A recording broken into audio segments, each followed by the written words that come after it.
الشيطان الرجيم بسم الله الرحمن الرحيم الحمد لله رب العالمين والصلاة والسلام على رسول الله محمد صلى الله عليه وعلى آله وصحبه أجمعين إن شاء الله تعالى turakomeza isomo ryacu ry'umuco mwiza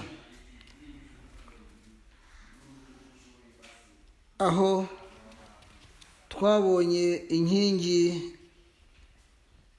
enye zikomeye z'umuco mwiza waranze intumwa Muhammadin sallallahu alayhi wa sallama aranawudutoza. Izo nkingi ni inkingi zikomeye cyane umuyisilamu umwemeramana akwiye kuzirikana.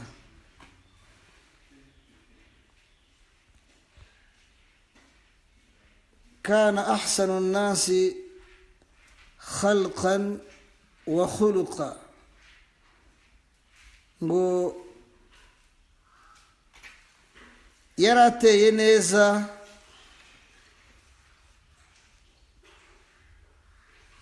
mu bantu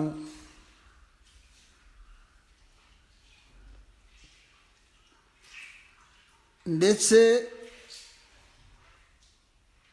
anabarusha umuco mwiza. yu'ti man haramahu, yahaga uwamwimye, wa ya'fu amman zalamahu, akababarira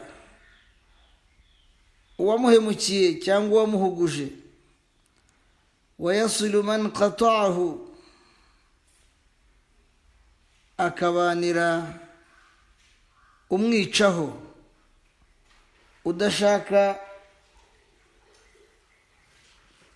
kumubanira, wa yuhsinu ila man asaa ilayhi,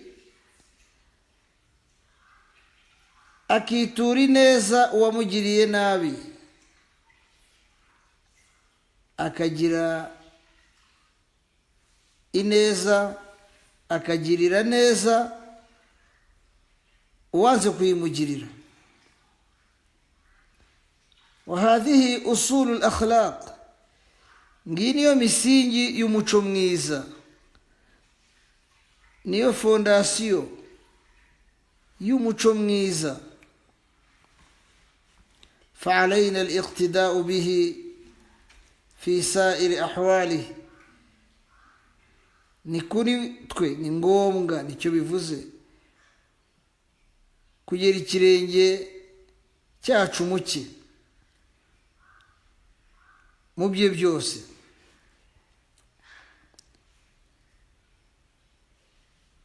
Ibyamuranze rero bindi dukwiye kuzirikana mu muco mwiza, nkuko Allah subhanahu wa ta'ala, Imana rurema nyagasani, ubwe atubwira agaciro k'uwo muco warangaga intumwa Muhammadin sallallahu alaihi wasallam mu bwiza, agira ati wa innaka la ala khuluqin azim, mukuri wowe uri ku muco mwiza, ufite umuco mwiza, urangwa n'umuco mwiza uhebuje ukwiye, uri intangarugero ku muco mwiza. Inyigisho dukura kuri Abdullah ibn Amr radiyallahu anhuma, Imana yishimire Abdullah mwene Amru na se Amru, Imana bishimire abasangirangendo b'intumwa Muhammadin sallallahu alaihi wasallam. Qala, yaratubwiye ati lam yakun an-nabiy sallallahu alaihi wasallam fahishan wala mutafahishan, intumwa y'Imana, Imana imuhundagazeho amahoro n'imigisha, lam yakun fahishan,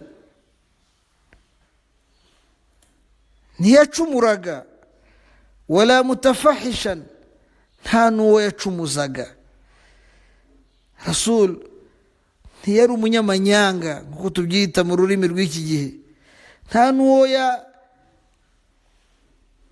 yatezaga kuba yakora ayo manyanga cyangwa se yakora amafuti. Ntiyari umunyamafuti, nta n'uwo yabaga yabera impamvu yo kumutuza no kumugusha mu mafuti bidakwiye, biteye isoni, ibyaha. Wa kana yaqul, ngo yajyaga avuga ababwira, inna min khiyarikum, mukuri, min khiyarikum, umwiza muri mwe, ubaruta, uw'agaciro muri mwe, uboneye muri mwe, ahsanukum akhlaqan, nubarusha umuco mwiza. Abayisilamu, bavandimwe bemeramana, murumva agaciro ko kugira uburere, umuco ukwiye, kuba inyangamugayo, kuba imfura. Abo babwirwaga bari abasangirangendo bafite ibikorwa byinshi bihebuje bakoze, byinshi utabasha kubarura, ariko ibyo byose intumwa Muhammadin sallallahu alaihi wasallam, mwarimu wabo, umutoza mukuru w'abemeramana, byose ababwira yuko ikizabiha agaciro ari umuco uzabaranga. Imibanire, imikorere, imigirire. Murebe ubuhamya bukomeye duhabwa na Anas radhiyallahu anhu. Qala, yagize ati, khadamtu an-nabiyya, nakoreye النبي إنما إيمان محمد صلى الله عليه وسلم 10 سنين, imyaka 10 ndi umukozi we, umukozi wo mu rugo. Ibaze imyaka 10 umuntu ari umukozi wawe, uhite ureba wowe iwawe umukozi umukenera kangahe, gukenera kangahe, ibyo umubaza, ibyo umusaba, kumutuma, ibyo agomba gukora utarabimusaba, ibyo gutegurira. Reba uko ubana n'umukozi wawe, wibaze noneho ubuhamya wowe yagutangaho bw'uko umubaniye. Ninde wabuhakana? Kandi yarabaye iwawe, agutekera, agufurira, agutegurira ibyo mu rugo, abana bawe, umugore wawe, ibyo iwawe warahazi, niwe muhamya wa mbere. Ibaze noneho ubuhamya azagutangaho wowe. Nurangiza ugereranye n'ubu dukura kuri Anas radhiyallahu anhu, ahagira ati, khadamtu an-nabiyya sallallahu alayhi wasallam, nakoreye intumwa y'Imana Muhammad sallallahu alayhi wasallam 10 sinina, imyaka 10. Fama qala li uffin, nta na rimwe yigeze ambwira ijambo ryo kunyinuba, wala lima sana'ata, nta na rimwe nzi ambwira ngo kuki utabikoze gutya, wala ala sana'ata,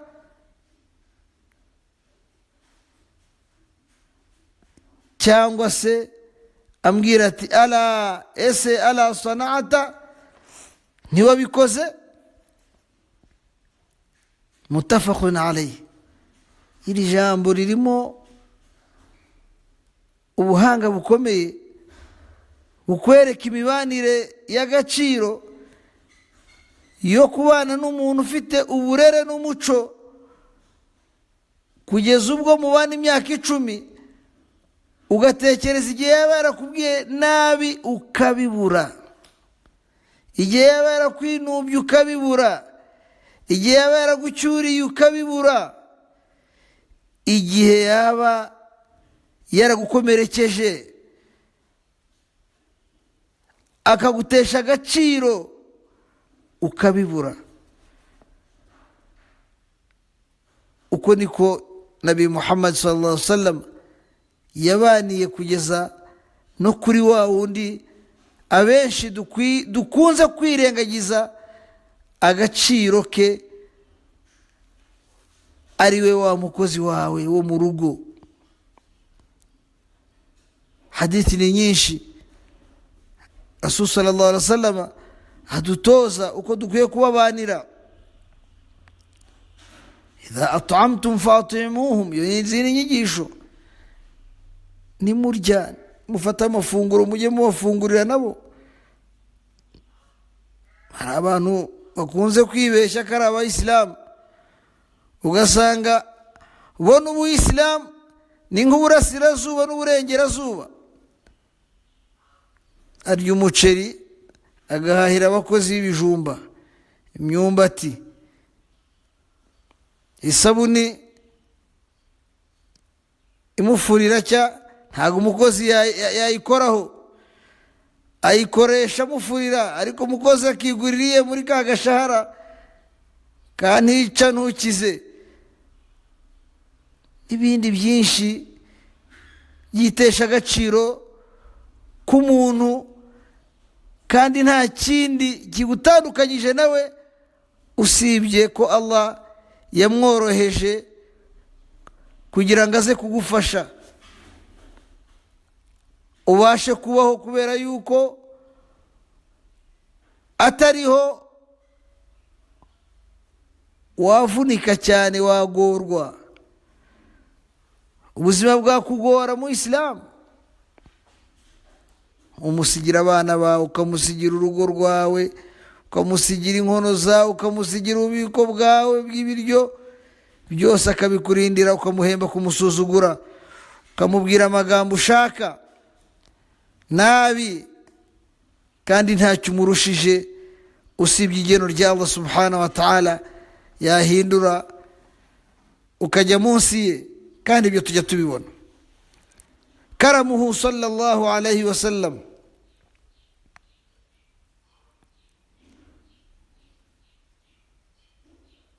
inyigisho zijyanye nuko twabanira abakozi bacu si umwanya wazo ni ndende, hari igihe tuzazigeraho, ariko Allah subhanahu wa ta'ala n'intumwa Muhammadin sallallahu alaihi wasallam yaje twigisha gahunda za Allah za nyagasani, usanga ntacyo zasize zitatweretse kugira ngo dutunganirwe. Hari hadithi Rasul atubwira yuko idha sana'a khadimu ahadikum ta'aman, ngo ubwo umukozi wawe w'umwe muri mwe azatunganya ifunguro ry'umwe muri mwe, ariko uzaniye, Rasul aratubwira ngo ni amahitamo abiri gusa, imma an tujalisahu, mu kimwe muzicara muri sangire, cyangwa se an tunawilahu luqmatan aw luqmatayn, cyangwa se ugafatamo muri iryo funguro inshuro imwe cyangwa ebyiri ukamuhaho, wowe niba umukozi wakigutunganyiriza umureti w'amagi 10 ukicara ukayarya yose wenyine ari wowe yatunganyije, ugisari ugifunga ugimaka buri mwaka, uri mu ihe dini? uri mu ya Muhammad sallallahu alaihi wasallam yagutoje? uri mu Islam? n'ibindi. idha ista'maltumuhum naharan farihuhum layla, ngo nimubakoresha ku manywa muzabaruhure nijoro. wa in ista'maltumuhum laylan farihuhum naharan, nimubakoresha nijoro mubaruhure ku manywa. at'imuhum mimma ta'kulun, mubagaburire mu byo murya.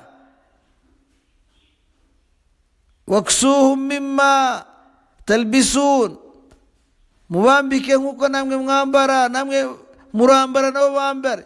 Sa umuntu afite umukozi kubera kumuhemba 10,000, afite umubyeyi we umukecuru agomba kuyoherereza imyenda ikamucikiraho, umureba witwa umusilamu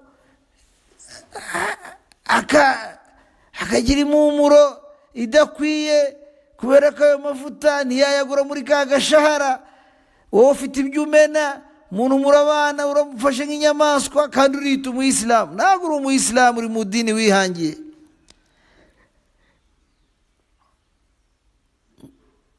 ubagaburira nk'uko nawe urya, nabo bakambara nawe urambara. uwo ni Rasulu sallallahu alaihi wasallam ugutoza uwo muco. mu yindi nyigisho ngo innahum ikhwanukum, ngo aba ni abavandimwe banyu, ni bagenzi banyu, ni bamwe nkamwe, nta kibatandukanyije. ja'alahumullahu tahta aydikum, Imana yabashyize munsi y'amaboko yanyu kugira ngo babafashe.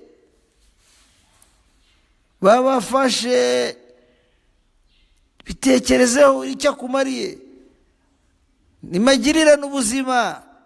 abukeneye ibihumbi 20 10 bimufashe, ariko urebye ibyo agufasha biruta ibyo umuha, bishimire Allah. kandi gushimira Allah ni ugufata neza inema n'umugisha wahawe na Allah subhanahu wa ta'ala. twihuse rero kubera ko ibiri mu muco w'intumwa Muhammad sallallahu alaihi wasallam ari byinshi, tutatinda kuri kimwe. hari karamuhu sallallahu alaihi wasallam, intumwa y'Imana Muhammad sallallahu alaihi wasallam yaranzwe no kuba ari umunyabuntu cyane, yagiraga ubuntu cyane, niko tubyita mu rurimi rwacu. urugero, عن جابر رضي الله عنه قال ما سئل النبي صلى الله عليه وسلم عن شيء قط فقال لا. mu biranga kugira ubuntu bw'intumwa Muhammad sallallahu alaihi wasallam, iyi nyigisho dukora kuri Jabir, Imana imwishimira, aragira ati nta na rimwe intumwa y'Imana Muhammad sallallahu alaihi wasallam su'ila, yasabwe an shay, icyo ari cyo cyose, faqala la, ngo arahakana, aravuga ngo la, oya. murumva umuntu kwicara agatekereza ngo nta na rimwe nzi hari uwagize icyo asaba intumwa Muhammad sallallahu alaihi wasallam ngo nirangize imuhakanire kubera kugira ubuntu kwe. hadithi nanone yakira Ibn Abbas radiyallahu anhuma, Imana ibishimire bombe. umwana wa Abbas,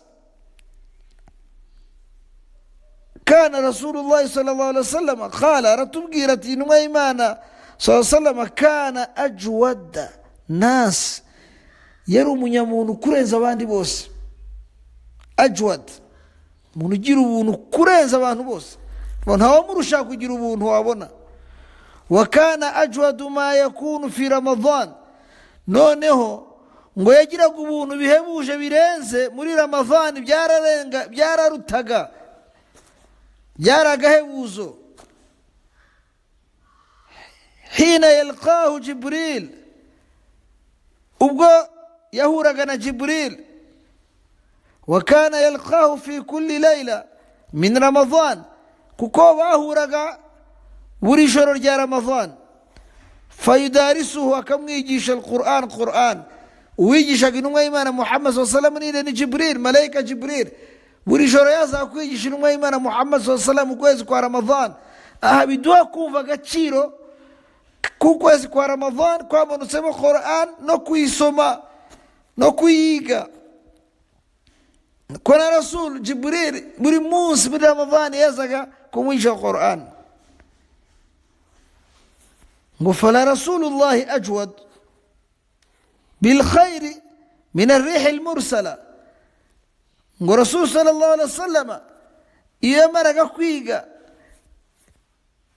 Quran mwijoro na Jibril na malaika Jibril, ngo yabaga umunyabuntu cyane, yagiraga ubuntu cyane, yaratangaga cyane nk'umuyaga uhushe. Yani rero umuyaga, akayaga keza iyo gahushe koherejwe ingano yako, ngo kugira ubuntu byari umuco w'intumwa Muhammadin sallallahu alaihi wasallam. kugeza ubwo mu yindi hadithi ya Anas tubwira ngo ma suila Rasulullah sallallahu alaihi wasallam ala al-islam shay'an, ngo nta na rimwe intumwa y'Imana yigeze yakwa icyo ari cyo cyose ala al-islam, ku busilamu, illa atahu, sibyo ko yagitangaga kubera uwisilamu, kubera iri dini, kubera kwemera Imana. Qala, ageze ubwo tubwira ati yaravuze ati faja'ahu rajulun fa'atahu ghanaman bayna jabalayn, ngo hari umuntu waje baricaye n'abasahaba n'abandi bamukikije. umuntu araje bagana aturutse ahandi batazi, aturutse, ngo Rasul sallallahu alaihi wasallam yamuhaye ghanaman, amatungo magufi, intama, ihene, ngo bayina jabalain, zari hagati y'imisozi ibiri zose, umukumbi aramuha. ngo faraja ila qaumihi, umugabo yasubiye iyo yaturutse iwabo. Faqal, atangajwe n'umuntu utanga atyo, ntabwo yamuhaye intama imwe cyangwa ihene imwe, oya, yarabwiye ati irishyo ryose genda ujye iwanyu bamara inzara, mutere imbere mubeho, amapfashire, inyota, abana banywa n'amata, amuha umukumbi wose, ihene zari hagati y'imisozi ibiri. umugabo asubira iwabo abwira abiwabo agira ati ya qaumi, yemwe abiwacu, aslimu, mwemera Imana, fa inna Muhammadan yu'ti ata'an la yakhsha al-faqa. mukuri Muhammad wamwumva, baramwumva, kurumva yaraturutse ahandi. yu'ti ata'an, aratanga akaguha impano, la yakhsha al-faqa, ntajya atinya ubukene, atanga atitangiriye itama, atanga adafite impungenge z'uko bimushizeho agiye gukena. ibyo ni ibyatangaje uwo muturage waje kureba Nabi Muhammad sallallahu alaihi wasallam, n'ibyo yakuye bigiye guhindura ubuzima bwe n'ubw'umuryango we n'ubw'iwabo. aratanga, ntago atinya ubukene. yatinya ubukene gute kandi yigisha ghaniyun anil alamin, umukire ukungahaye kurenza bose ari Allah subhanahu wa ta'ala, khairur raziqin, uruta bose mu kugaba no gutanga amafunguro ari we Allah subhanahu wa ta'ala. hayauhu sallallahu alaihi wasallam, twihuse kubera yuko buri kimwe mu biranga Nabi Muhammad, mu muco mwiza uranga Nabi Muhammad, intumwa Muhammad, tuganiriyeho buri kimwe cyabisomo. kugira isoni kwe, hadithi dukora kuri Sa'id al-Khudri radiyallahu anhu, Imana imwishimire, aravuga ati kana nabiyyu ashadda haya'a min al-'athra fi khidriha, فإذا رأى شيئا يكرهه عرفناه في وجهه. وإسلام kugira isoni. Umuyisilamu agira isoni, umuyisilamu ntashyanuka, umuyisilamu ariyubaha. Umwemeramana arangwa no kuba agira imbibi, agira aho agarukira, agira ijambo atavuga, agira uko atakwitwara, agira ibimuranga. Ati Rasulu kana ashaddu haya, ngo yagiraga isoni cyane kurenza al-athra fi khidriha, kurenza umwari al-athra. Ubundi ni umukobwa ukiri isoni, no twita umukobwa mu Kinyarwanda. Ubundi umukobwa arangwa n'isoni, noneho ngo Rasulu yagiraga isoni kurenza wa mukobwa wibereye ikambere, wa mukobwa utari ikiraro, utari uwo hanze, ureba ukabona koko afite uburere. Rasulu yararenze za soni ubona na umwana w'umukobwa warezwe w'umuco. Ako ni agaciro ko kugira isoni. Yaratwigishije ngo idha lam tastahi fasna' ma shit, niba utagira isoni ubwo uzakora byose. Kuvuga ngo umuntu ukora byose, utagira ibyo ahitamo n'ibyo areka, utamenya ibivugwa n'ibitavugwa, wakora byose nta soni yagira. Kugira isoni ni umwambaro w'icyubahiro w'agaciro. Intumwa y'Imana yari intangarugero mu kugira isoni. Tawadhu'uhu, gucisha make kwe, tawadhu, kutiremereza, kutikomeza, kutigira igitangaza ku bandi, kutibona. Hadithi dukura kuri Umar ibn al-Khattab radhiyallahu anhu, aratubwira ati sami'tu Nabiy sallallahu alayhi wa sallam yaqulu, numvise intumwa y'Imana Muhammad sallallahu alayhi wa sallam ivuga iti, itubwira iti, la tatruni kama atarat an-nasara ibn Maryam, muramenye ntimuzamure mukabye nk'uko abanasara babikoreye Yesu mwene Maryam. Nimuzanzamure mundenza agaciro Imana yampaye. Nge ndi umuntu nkamwe, ndi intumwa, icyo mfite ni ubutumwa. Nimuzarendenze ako gaciro, munzamura mungira Imana, mungira umwana w'Imana, hari icyo ndicyo. Ngo fa innama ana abduhu, ngewe ndi umugaragu we, ndi umugaragu w'Imana. Rasulu yitaga umugaragu ahantu hose, niyo turimo kumuvuga tuvuga abduhu wa rasulu, umugaragu w'Imana, akaba n'intumwa y'Imana. Faqulu abdullahi wa rasuluhu, nimuvuga mujye muvuga ngo Abdullah, umugaragu w'Imana, wa rasuluhu, n'intumwa y'Imana. Ntabwo Rasul yari akeneye kumuha amazina n'inyito zikabya, zirengera, zimwambura kuba ari umuntu no kuba ari intumwa. Aya ni nyinshi Bayisilamu. Iri somo ryo ni isomo ryaba rirerire. Urebye Qur'an uko yareze nuko yatoje Nabi Muhammad sallallahu alaihi wasallam, nuko nawe yitwaraga. حديث ياكلنا أنس أن امرأة كان في عقلها شيء، تهري أمو تقرقري ورفت إيشتكرزا يفوز. فقالت يا رسول الله، أبقي نميمانة محمد صلى الله عليه وسلم، يا رسول الله نميمانة inna li ilayka haja, ngo mukuri ngewe mfite kuri wowe icyo ngukeneyeho, nshaka kukubaza, mfite igitekerezo. Faqala Rasul sallallahu alaihi wasallam aramusubiza ati, ya umma fulan, yewe mama kanaka,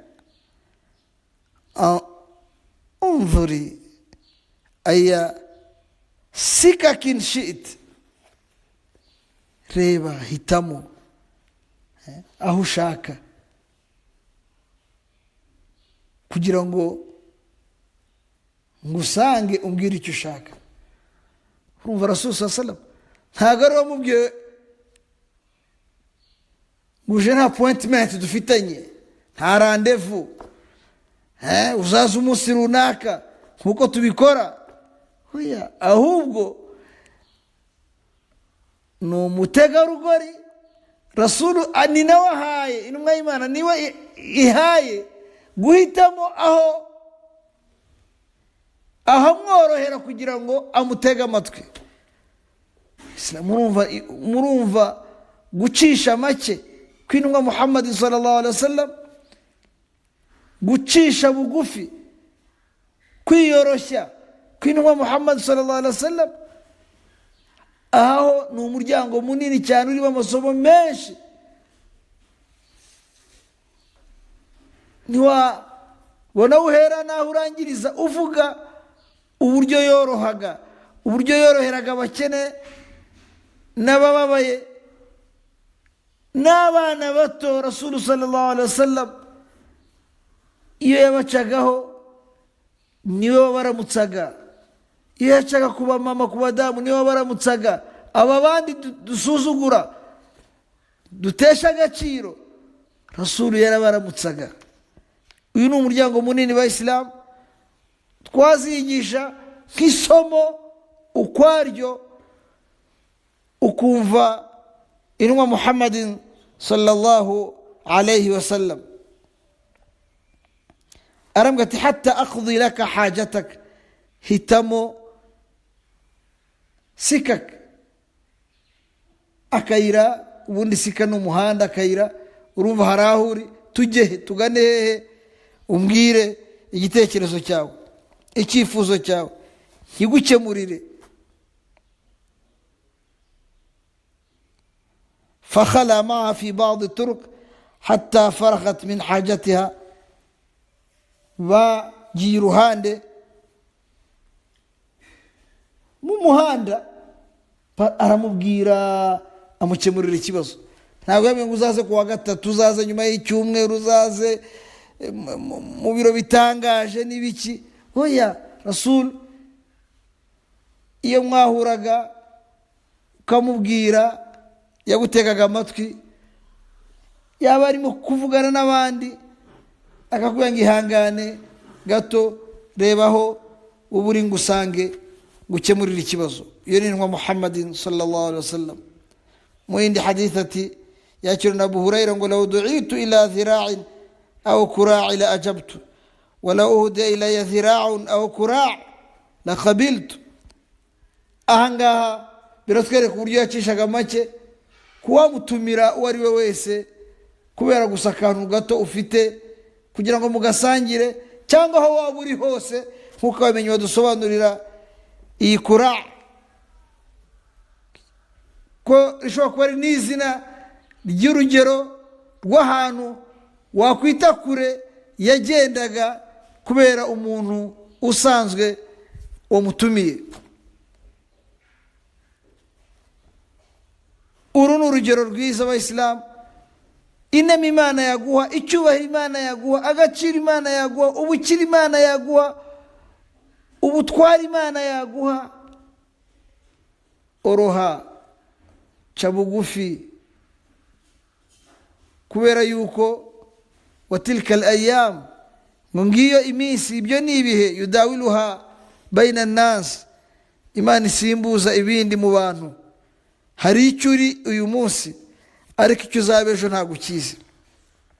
Oroha, ubaha abantu, ca bugufi, cisha make, bumve, bafashe, begere, kuko ejo ntuzi abo uzakenera n'icyo uzabakeneraho. Shaja'atuhu sallallahu alayhi wa sallam, ubutwari bw'intumwa Muhammadin sallallahu alayhi wa sallam wabuvugaho iki? Ko ahantu hose yabaga ari uwa mbere mu gutabara,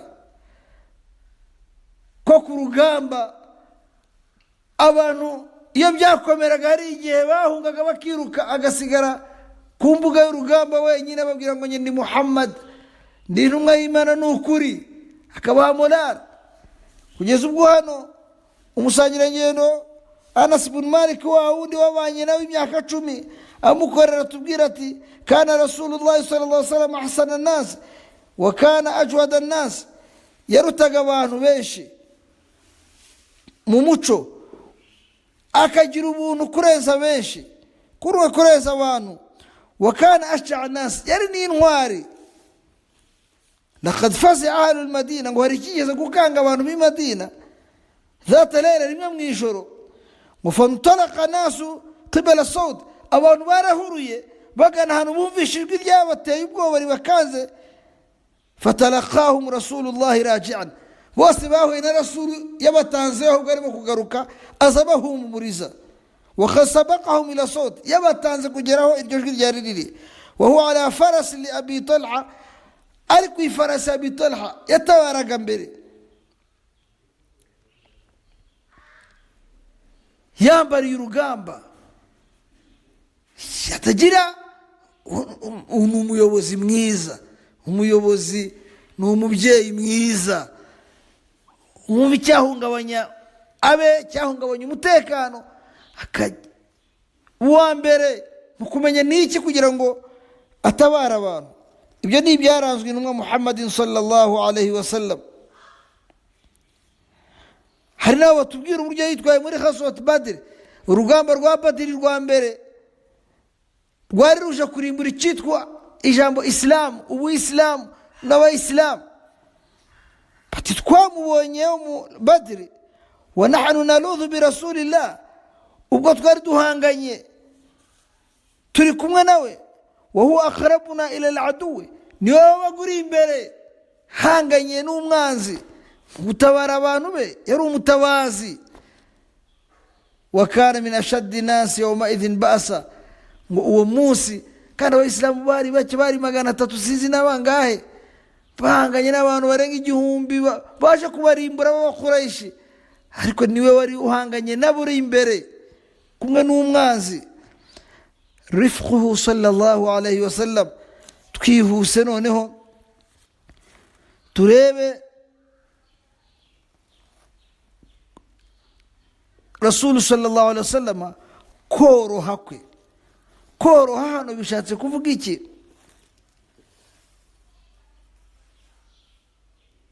Kudakakaza, kudakomeza ibintu, korohera abandi mu mikorere. Uwagurije umwishyuza ute, uwakugurije umwishyura ute,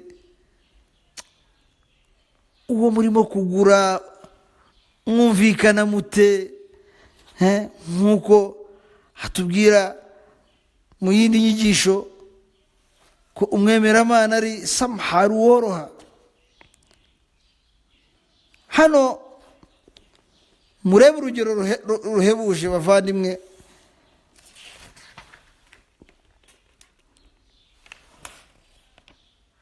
Dushobora gusorezaho n'isomo wenda kugira ngo tuzakomeze igice cya 3 ngira ngo kizasoza.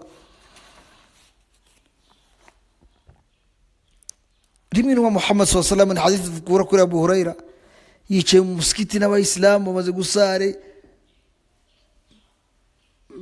arimo arabigisha mu musikiti. An Abi Huraira radhiyallahu anhu anna arabiyan bala fi almasjid, waje umunyacyaro, twe tuvuga munyacyaro ariko hari bamwita umunyasahara, umuntu uturutse muri Sahara, yinjira mu musikiti. Abantu rero bo mu byaro ba kera ntibari bazi kwiherera kwabo, ntibari bazi gutandukanya toilette n'ibitari toilette. Ibyo ntabwo babizi. Babizi umuntu avuye mu cyaro ngo nikimuvamo, niko bakunze kuvuga. Biratinda kugira ngo kikuvemo. Nawe ugiye mu mujyi mu mahoteli ushaka na toilette ukayibura, kubera yuko izumenyereye ni wabo umwanda cyangwa se ukundi ntabona uko vuga. uracyangayikirwa murabizi cyane igihe cyose uvuye mu cyaro ukaza mu mujyi ibintu byose umenya toilette kuko toilette bari nziza iruta na saro cyangwa se iruta n'icyumba wabagamo.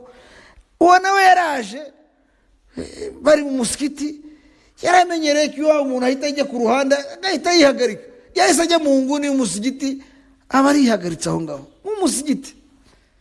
ibaze ukuntu byagenze ngo fatara ilahi nasu, abantu bose barahaguruka benda kumukuramo iyotsa, niko tubivuga, kubera umujinya ibyo akoze. liyaqau bihi, abashaka kumukubitisha, abashaka kumutera imigeri, bihagarika mu musigiti mu bantu. ariko nibyo amenyereye ko mu cyaro uhagaranye n'umuntu agahita yihengekaho ku giti, nawe niko yari abikoze. faqala lahum rasulullah, murebe ko rasuli yitwaye, mwumve koroha.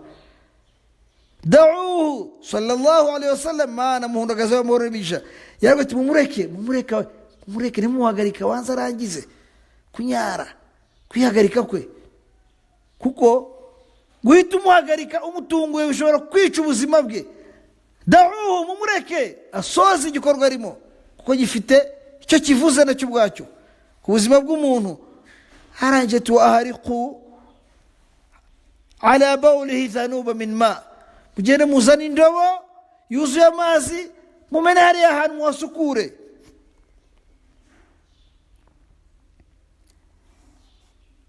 au sajila min ma, sane igikoresho cyuzuye amazi mumene hariya ahantu hasukuke.